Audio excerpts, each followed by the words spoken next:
We are so glad you could join us for our online sermon today. Before we hear God's word, we will have scripture read. நீங்கள் இணையம் வழியாக இடம்பெறும் பிரசங்கத்தில் எங்களோடு இணைந்திருப்பதில் நாங்கள் மகிழ்ச்சி அடைகிறோம். ஆண்டவருடைய வார்த்தையை கேட்பதற்கு முன்பாக வேத வாசிப்பு வாசிக்கப்படும். கர்த்தருக்கு ஸ்தோத்திரம். இன்று தேவ செய்திக்கு என்று எடுத்துக்கொள்ளப்பட்ட வேத பகுதி எபேசியர் எழுதின நிருபம் 5ஆம் அதிகாரம் வசனங்கள் 15 21 வரை. புதிய ஏற்பாட்டின் பக்கம் 268 பக்கம். எபேசியர் 5ஆம் அதிகாரம் வசனங்கள் 15 21 வரை வாசிக்கப்படும். ஆனபடியினாலே நீங்கள் ஞானமற்றவர்களைப் போல நடவாமல் ஞானம் உள்ளவர்களைப் போல கவனமாய் நடந்து கொள்ள பார்த்து, நாட்கள் பொல்லாதவைகள் ஆனதால் காலத்தை பிரயோஜனப்படுத்திக் கொள்ளுங்கள். ஆகையால் நீங்கள் மதியற்றவர்களாய் இராமல் கர்த்தருடைய சித்தம் இன்னதென்று உணர்ந்து கொள்ளுங்கள். துன்மாத்திற்கு ஏதுவான மதுமான வெறி கொள்ளாமல் ஆவியினால் நிறைந்து சங்கீதங்களினாலும் கீர்த்தனைகளினாலும் ஞான பாட்டுகளினாலும் ஒருவருக்கொருவர் புத்தி சொல்லிக்கொண்டு உங்கள் இருதயத்தில் கர்த்தரை பாடி கீர்த்தனம் பண்ணி, நம்முடைய கர்த்தராகிய இயேசு கிறிஸ்துவின் நாமத்தினாலே எப்பொழுதும் எல்லாவற்றிற்காகவும் பிதாவாகிய தேவனை ஸ்தோத்தரித்து தெய்வ பயத்தோடே ஒருவருக்கொருவர் கீழ்ப்படிந்திருங்கள். ஆமேன். இது தேவனுடைய வசனம். நாம் எல்லோரும் சேர்ந்து சொல்வோம், தேவனுக்கே ஸ்தோத்திரம். பிரியமானவர்களே, நாம் ஜெபம் செய்வோமாக. Let us pray. ஆண்டவரே, இந்த நாளிலே உம்முடைய வார்த்தை மூலியமாக நீர் எங்களோடு இடைப்படும்படியாக ஜெபிக்கிறோம். Lord, we pray that you will speak to us through your word. We pray that you will help us to understand where we are and who you are, and then, Lord, allowing ourselves to be ministered by you through your word.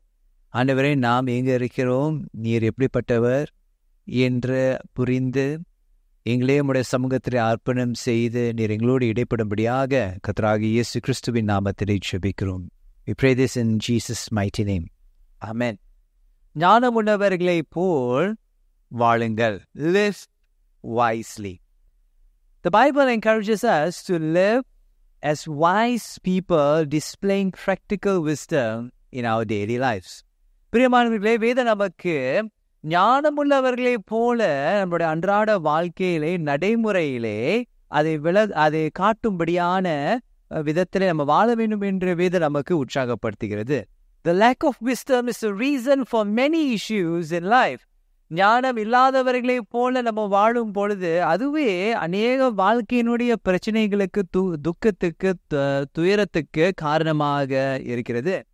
For some of us, we wish that we had someone to lead us to make wise decisions in our lives. நம்மிலே ஒரு சிலர் நம்முடைய வாழ்க்கையிலே ஒருவர் நம்மை வழிநடத்தக்கூடியவர் ஒருவர் இருந்தாரானால் எவ்வளவு நன்றாக இருந்திருக்கும் என்று யோசிக்கக்கூடியவர்களாக நாம் இருக்கலாம். People to tell us what is needed to be done, what needed to be avoided, எதை செய்ய வேண்டும், எதை தவிர்க்க வேண்டும் என்று சொல்லக்கூடிய நபர்கள் நம்முடைய வாழ்க்கையிலே இருப்பார்களானால் எவ்வளவு நன்மையாக இருந்திருக்கும் என்று நம்ம யோசிக்கலாம். For some of us, we may have been led by the wrong people and have been disappointed because of such experiences. ஒருவேளை நம்மிலே ஒரு சிலர் தவறான நபர்களினாலே நடத்தப்பட்டு நாம தவிர்க்க முடியாத சில அனுபவங்களுக்குள்ளாக நம்ம கடந்து சென்றிருக்கலாம். For some of us, we have been led by the wrong people and have experienced much sorrow in our lives. நம்முடைய வாழ்க்கையிலே நடத்தக்கூடாத நபர்கள் நம்மை நடத்தியதுனாலே நம்ம அநேக துயரங்களை துக்கங்களை நாம் அனுபவித்திருக்கலாம். Today, Jesus not only encourages us to live wisely, He also offers Himself to lead our lives so that we can make wise choices. பிரியமானவர்களே, இயேசு நம்மிடத்திலே சரியான தீர்மானங்களை எடுக்கும்படியாக ஞானம் உள்ளவர்களாக வாழும்படியாக மட்டும் நம்மை உற்சாகப்படுத்தவில்லை.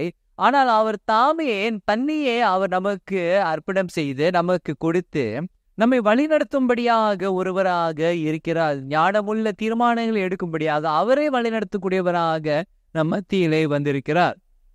We are not called to be like what culture encourages us to live or what our heart desires us to want.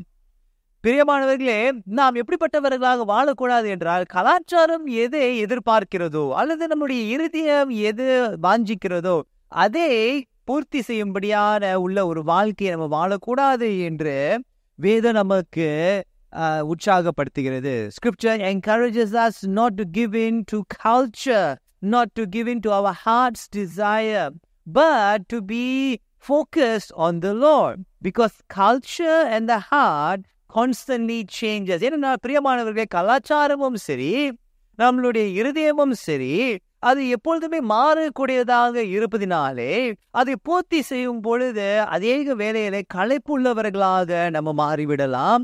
ஏனென்றால் அது எப்பொழுதுமே மாறிக்கொண்டே இருப்பதினாலே, because culture and the heart constantly changes, it can become so exhausting to keep up to culture and the heart, and it can become enslaving. அது அடிமைத்தனத்துக்குள்ளாக கூட நம்மை நடத்தி செல்லலாம்.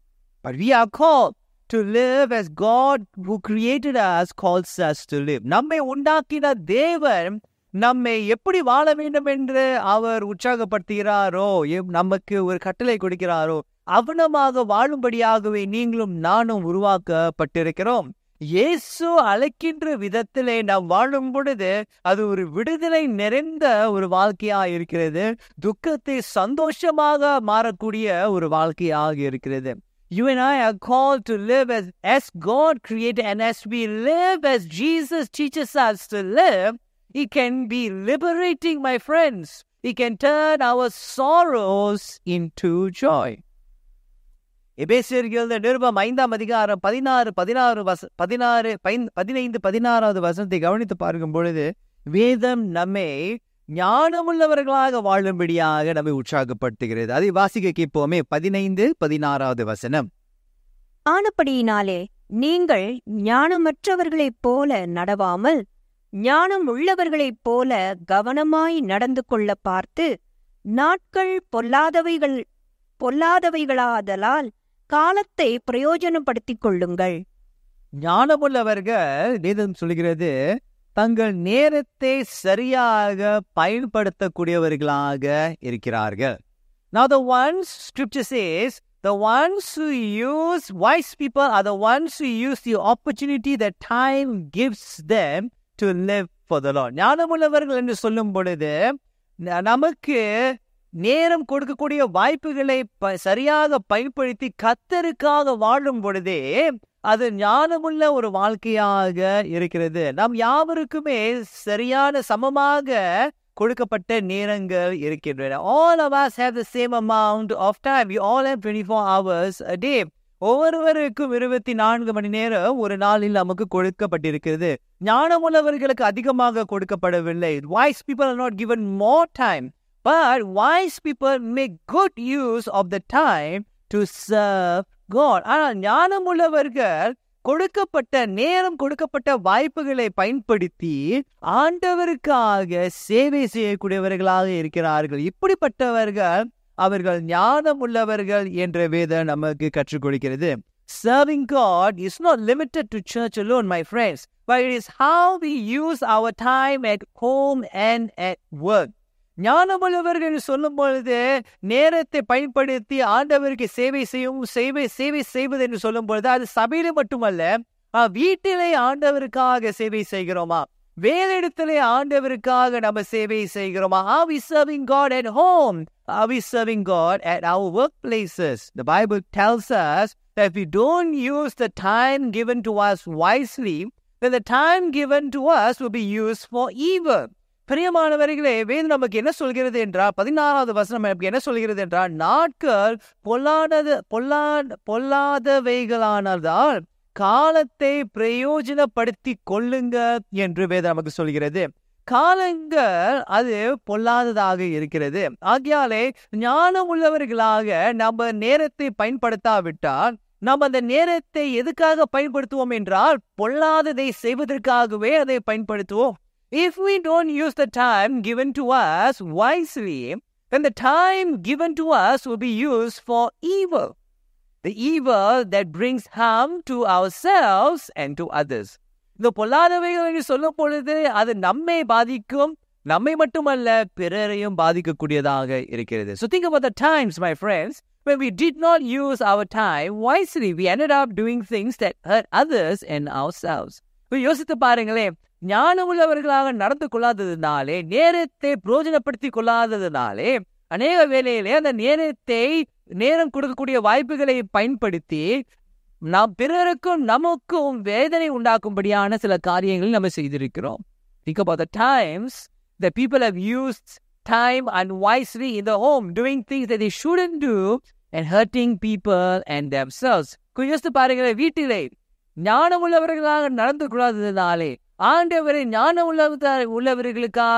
உள்ளவர்களாக தேவனை சேவிக்காதபடி வீட்டிலே நடந்து கொள்வதனாலே அநேக நபர்கள் வீட்டிலே வேதனை அடைந்திருக்கிறார்கள், தன்னையே வேதனைப்படுத்திக் கொண்டிருக்கிறார்கள், மற்றவர்களையும் வேதனைப்படுத்திக் கொண்டிருக்கிறார்கள். Think about the times when people live unwisely at workplace, doing the things that they shouldn't do, hurting people and themselves. வேலையிடத்திலே நேரம் கொடுக்கக்கூடிய வாய்ப்புகளை சரியான விதத்திலே பயன்படுத்திக் கொள்ளாததுனாலே நம்மை வேதனைப்படுத்திக் கொண்டிருக்கிறோம், வேலையிடத்திலே பிறரையும் வேதனைப்படுத்திக் கொண்டிருக்கிறோம். When God is not our focus, the time we have becomes a time to practice evil. We end up hurting people and ourselves in the process.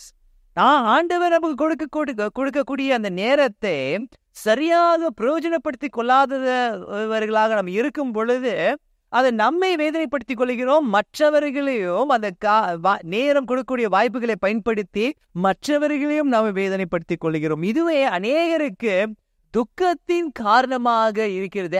This is oftentimes a time of source of sorrow in so many people's lives.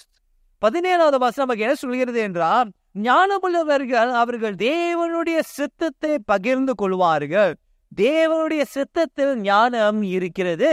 Scripture states that wise people discern the will of God in their life because wisdom is found in God's will. God's will is wise.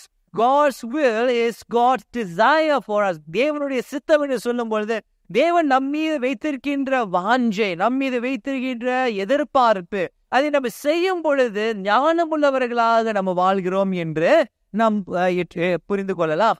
We may not know the detailed will of God in our lives. நம்முடைய வாழ்க்கையிலே எல்லா விவரங்களும், ஆண்டவர் வாழ்க்கையில வைத்திருக்கின்ற சித்தத்தின் விவரங்கள் யாவற்றும் அறிந்து கொள்ளாமல் இருந்தாலும் பொதுவான தேவனுடைய சித்தம் ஒன்று இருக்கிறது. அது என்னவென்றால், ஆண்டவருக்கு முன்பதாகவும் மனிதர்களுக்கு முன்பதாகவும் பரிசுத்தமான ஒரு வாழ்க்கையை வாழ்வது. We may not know the detailed will of God, but there is a general will of God, and the general will of God is that you and I live a holy life before God and before man. What does holy living mean? பரிசுத்த வாழ்க்கையை வாழ்வது என்றால் என்ன? It means to live the way that God created us to live. ஆண்டவர் நமக்கு படைத்த அந்த காரணத்தை அதை நாம் சரிப்படுத்தும் பொழுது, அது அவனமாக வாழும் பொழுது எந்த நோக்கத்துக்காக உருவாக்கப்பட்டோமோ அந்த நோக்கத்தை நிறைவேற்றுவோமானால் அதுவே பரிசுத்தமான ஒரு வாழ்க்கையை வாழ்வதன் அர்த்தமாயிருக்கிறது. ஆண்டவர் ஏன் நம்மை உருவாக்கினார் என்றால், நாம் ஆண்டவரோடு ஒரு உறவை வைத்து அந்த உறவை நிமித்தமாக வழிநடத்தப்பட்டு அந்த உறவை நிமித்தமாக பலருக்கு ஒரு ஆசீர்வாதமாக இருப்பதற்காகவே ஆண்டவர் நம்மை உருவாக்கினார். God created us for us to have a relationship with Him, and through that relationship to be a source and a channel of blessing to the people around us. Any other way, it becomes a source of sorrow. வேறு எந்த வழியிலே நம்ம வாழ்ந்தாலும், இந்த வழியை தவிர்த்து வேறு வழியில் நம்ம வாழ்ந்தால் அதுவே துக்கத்துக்கு ஒரு காரணமாக மாறுகிறது. 18வது வசனத்திலிருந்து 21வது வசனம் வரை வேதம் நமக்கு என்ன கற்றுக் கொடுக்கிறது என்றால், நாம் சில தீர்மானங்களை செய்ய வேண்டியதாக இருக்க வேண்டும். Scripture teaches us that there are things that we can do to make wise choices. ஒரு ஞானமுள்ள ஒரு வாழ்க்கையை வாழ வேண்டும் என்றால் ஞானமுள்ள ஒரு தீர்மானங்களை நம்ம செய்ய வேண்டும். 18வது வசனத்தை கவனித்து பாருங்களேன். Let's read verse 18. துன்மார்க்கத்திற்கு ஏதுவான மதுபான வெறி கொள்ளாமல் ஆவியினால் நிறைந்து. இந்த வார்த்தையை கவனமாக நீங்க கவனித்து பாருங்க. நாம் துன்மார்க்கத்திற்கு ஏதுவான மதுபானம் வெறி கொள்ளாமல். மதுபானம் நமக்கு என்ன செய்கிறது என்றால் வெறித்தனத்தை உருவாக்குகிறது. அந்த வெறித்தனம் என்னவென்றால் பிரியமானவர்களே, கட்டுப்பாடு இல்லாத ஒரு வாழ்க்கை. What does it mean to live a life of drunkenness? It means a life of no control. The Bible says, do not get drunk, for it leads to unwise decision. வேதம் நமக்கு நாம் ஏன் மதுபானம் அதிகமாக அருந்தக்கூடாது என்று சொல்கிறது என்றால், அந்த மதுபானம் அதிகமாக அருந்தும் பொழுது அது வெறித்தனத்துக்குள்ளாக நம்மை கடந்து செல்கிறது. அது வெறித்தனமானது நம்ம என்ன செய்கிறது என்றால் கட்டுப்பாடை இழக்கக்கூடியதாக இருக்கிறது. இங்கு மதுபானம் என்று சொல்லக்கூடிய இந்த காரியமானது ஒரு எடுத்துக்காட்டாகத்தான் இருக்கிறது. Here the wine is just used as an example to help us to understand what it means to lose control. மதுபானம் என்று ஏன் இந்த எடுத்துக்காட்டு சொல்லப்பட்டிருக்கிறது என்றால், இந்த மதுபானம் மூலியமாக நம்ம கட்டுப்பாடை இழந்து கொள்ளலாம். ஆனால் நமக்கு அநேக காரியங்கள் இருக்கிறது, அதுல ஈடுபடும் பொழுது நம்முடைய கட்டுப்பாடை இழப்பதற்கு என்று. Now wine here is used as an example, but there are many things. It can be anything for us that makes us lose control. It could be that when we are in a particular place, we lose control of ourselves and we make unwise decisions. ஒருவேளை ஒரு குறிப்பிட்ட இடத்துல இருக்கும் பொழுது நம்முடைய கட்டுப்பாடுகளை இழந்து நாம் ஞானம் இல்லாதவர்களை போல நாம் நடந்து கொள்ளலாம். நம்மையும் வேதனைப்படுத்திக் கொண்டு மற்றவர்களையும் வேதனைப்படுத்திக் கொள்ளலாம். Or it could be a particular thing that we consume that causes us to lose control and make unwise decisions. அல்லது ஒரு காரியத்தை சாப்பிடுவதனாலே அருந்துவதனாலே நம் கட்டுப்பாடு இழக்கக்கூடியவர்களாக இருந்து நம்ம ஞானமில்லாதவர்களை போல நடந்து கொள்ளலாம். நம்மையும் வேதனைப்படுத்திக் கொள்ளலாம், மற்றவர்களையும் வேதனைப்படுத்திக் கொள்ளலாம். Or it could be watching something, அல்லது ஒரு காரியத்தை பார்ப்பதினாலே நாம் அந்த கட்டுப்பாடை இழக்கக்கூடியவர்களாக இருந்து தவறான நடவடிக்கையை எடுக்கக்கூடியவர்களாக, ஞானம் இல்லாத நடவடிக்கையை எடுக்கக்கூடியவர்களாக இருக்கலாம். Or it could be something that we are watching, and as we are watching it, we lose control of ourselves and end up making unwise decisions, hurting us and hurting others in the process. So on this day, God is asking us, what is in your life that is making you lose control? That is a source of sorrow. உன்னுடைய வாழ்க்கையிலே இந்த கட்டுப்பாடை இழக்கக்கூடிய ஒரு காரியம் உண்டு என்றால் அது எதுவாக இருக்கிறது? அதுவே துக்கத்துக்கு காரணமாக இருக்கிறது. The Bible states that only one person can turn your sorrow into joy, and that one person is Jesus. நம்முடைய வாழ்க்கை இந்த உலகத்திலே ஒரே ஒரு நபர் மட்டுமே இருக்கிறார். துக்கத்தை சந்தோஷமாய் மாற்றக்கூடியவர் ஒருவர் தான் இருக்கிறார். அவர் தான் நம்முடைய ஆண்டவர் ஆகிய இயேசு. இயேசு நம்முடைய வாழ்க்கையிலே வரும்பொழுது தன்னுடைய ஆவியை நமக்கு கொடுத்து அவரே போல ஞானமுள்ளவர்களாக வாழும்படியாக நமக்கு உதவி செய்கிறார். When Jesus comes into our lives, He gives us His Spirit to live as wise people of God. As human beings, my friends, you and I end up doing things that we shouldn't do, and the things that we ought to do, we don't do. எதை செய்ய வேண்டுமோ அதை செய்யாமல், எதை செய்யக்கூடாதோ அதைத்தான் தொடர்ந்து செய்து கொண்டே இருக்கக்கூடிய நபர்களாக நம்ம வாழ்ந்து கொண்டிருக்கலாம். இந்த வாழ்க்கை முறையிலிருந்து ஒரு மாற்றத்தை உருவாக்கி ஒரு ஞானமுள்ள ஒரு வாழ்க்கையை வாழ வேண்டும் என்றால் ஒரே ஒரு வழிதாங்க. அது நம்முடைய ஆண்டவராக இயேசு நம்முடைய வாழ்க்கையில அழைத்து, ஆண்டவரே நீரே எங்களுடைய எஜமானா இருந்து எங்களுடைய வாழ்க்கையிலே தீர்மானங்களை எங்களுக்கு எடுத்து கொடுத்து அதை பின்தொடர எங்களுக்கு உதவி செய்யும் என்று சொல்லும் பொழுதே தான் நம்முடைய துக்கம் சந்தோஷமாகவே மாறும். Our sorrow will turn to joy when we invite Jesus into our lives and ask Jesus to help us to make the right decisions. And only then will our sorrows turn to joy. And this, my friends, applies to those who are Christians and those who don't know Jesus as Lord and Savior. பிரியமானவர்களே, இது கிறிஸ்தவர்களுக்கும் பொருந்தும், இயேசுவை அறியாதவர்களுக்கும் பொருந்தும். நம்முடைய வாழ்க்கையிலே துக்கம் எப்பொழுது வருகிறது என்றால், நாம் மனம் போன போக்கிலே வாழும் பொழுது, கலாச்சாரம் விரும்பினதை செய்யும் பொழுது, இருதயம் வேண்டியதை செய்யும் பொழுது.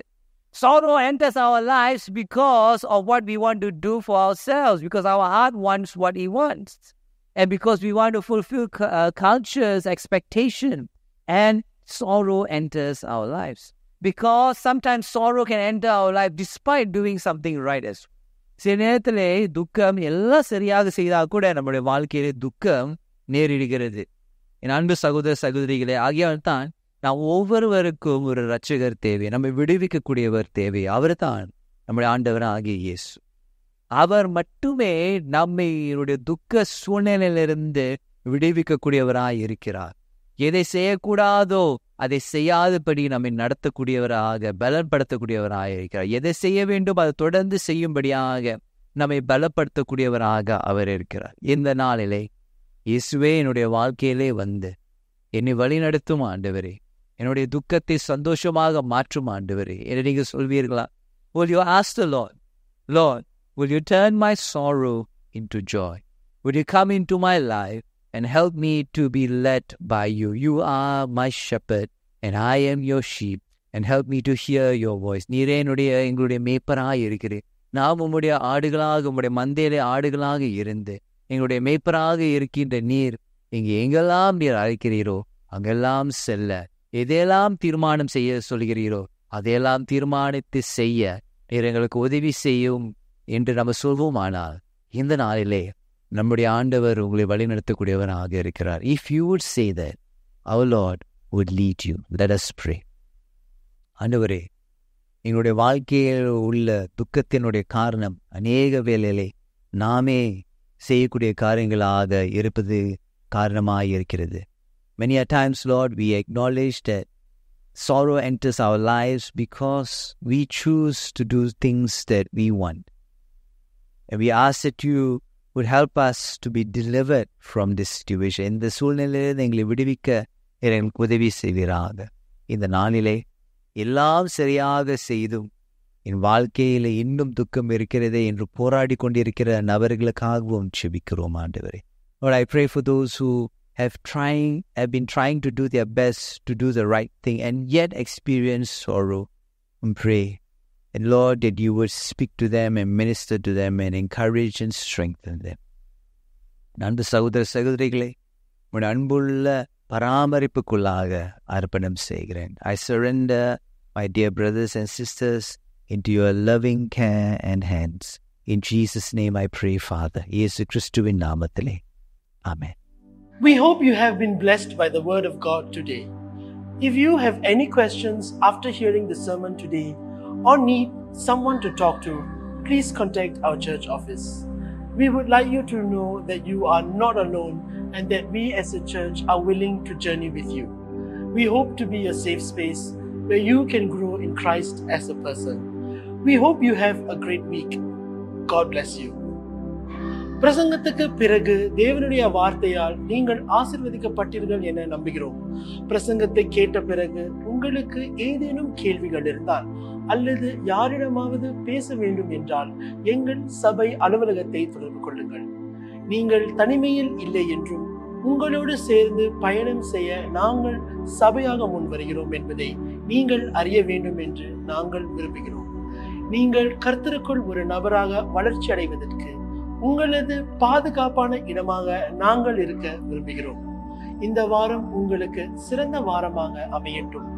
ஆண்டவர் உங்களை ஆசீர்வதிப்பாராக.